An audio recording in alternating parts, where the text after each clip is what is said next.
বাংলাদেশে বহু পুরুষ আমরা আছি, ছেলে আছি, সব ভালো আমাদের, কিন্তু মা বাবার সাথে সম্পর্ক ভালো না। কথা বলেন না কেন? তাদের হক তো আদায় করা হয় না, তাদের আলাদা করে দেওয়া হয়, বৃদ্ধাশ্রমে রেখে আসে।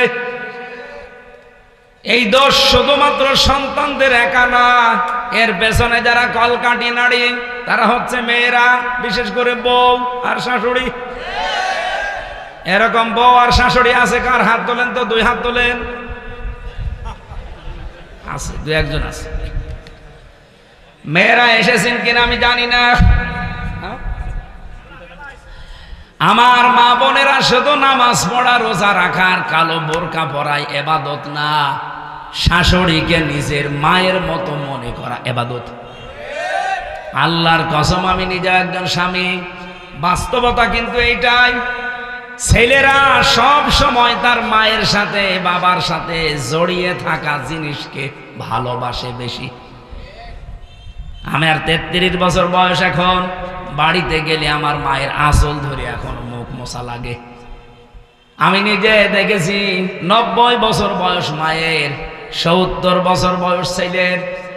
এত বড় ছেলেকে মা 2 হাত দিয়ে পিটাচ্ছে, অথচ ছেলে কান্নাকাটিও করে না, দৌড়েও যায় না, আরো মাথা ঠেলে দিয়ে বলে মা মারেন। মায়ের কাছে ছেলে ওই 70 বছর না, ওর বয়স এখন ওই 3 বছরই আছে। আমার 33 বছর বয়স, তাতে কি হয়েছে? আমি সেই হামজা, মানে 5 বছরের হামজায় আছি। আমার যদি 100 বছরও বয়স হয়, শুধু বাংলাদেশ না, তামাম পৃথিবীরও যদি আমি মালিক হয়ে যাই, আমার মা ফিরোজার কাছে আমি সেই 5 বছরের হামজায় আছি। বলেন, মায়ের আঁচলটা, এর সাথে জড়িয়ে যারাই থাকবে তাদেরকে ছেলেরা বেশি ভালোবাসে। বৌমা যারা এসেছেন, আমি নিজের থেকে যেহেতু পরীক্ষিত বলছি, আপনি যদি সত্যি স্বামীর মন পেতে চান, স্বামীর ভালোবাসা মন থেকে পেতে চান, মায়ের সাথে আপনি জড়িয়ে থাকবেন, আপনি নিজের শাশুড়ির মেয়ে হয়ে যাবেন।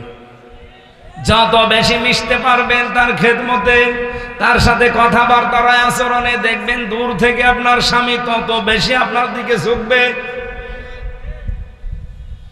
হাজারো পরিবারে আমরা মেনে নিতেই পারছি না, অথচ হাদিস হচ্ছে নেককার মহিলা ওইটা যে 5 ওয়াক্ত নামাজ আদায় করে, রোজা রাখে, নিজের শরীরকে হেফাজত রাখে, আর স্বামী যেটা পছন্দ করে ওইটা জায়েজ হলে স্ত্রীও পছন্দ করে।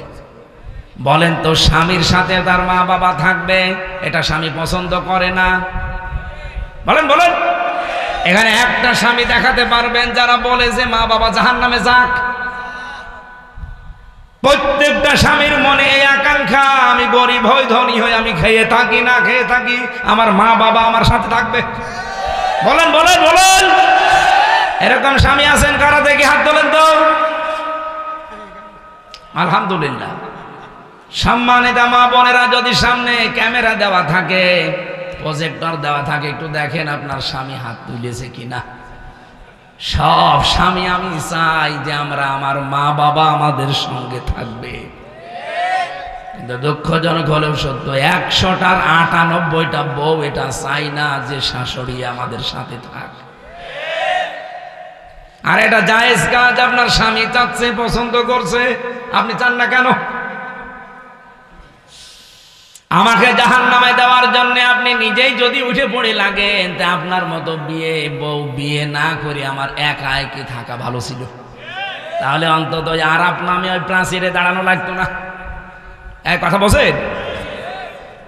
সাহাবী প্রশ্ন করলেন, হে নবী, ওদের আল্লাহ জাহান্নামে দেবে না কেন? বিশ্ব নবী বলেন, ওদেরকে আল্লাহ জাহান্নামে দিচ্ছে না এই কারণে ওরা সব কিছু বাদ দিয়েছিল। পৃথিবীতে বহু কিছু তাদের জীবনে ছিল না, কিন্তু তাদের 1 নাম্বার কাজ ছিল জমিনে যেন দিন কায়েম হয়।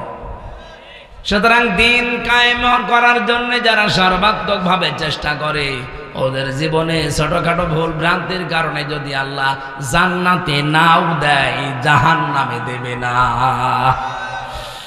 এজন্য বুকে আশা নিয়ে, ভরসা নিয়ে কোরআনের আয়াতের দিকে তাকিয়ে, এটা 47 নম্বর আয়াত, বড় আশা নিয়ে আপনাদেরকে ওই আশা জাগাতে চাই, জাহান্নামে যদি নিজেকে হারাম বানাতে চান, দিন কায়েমের জন্য আপনি লেগে পড়েন।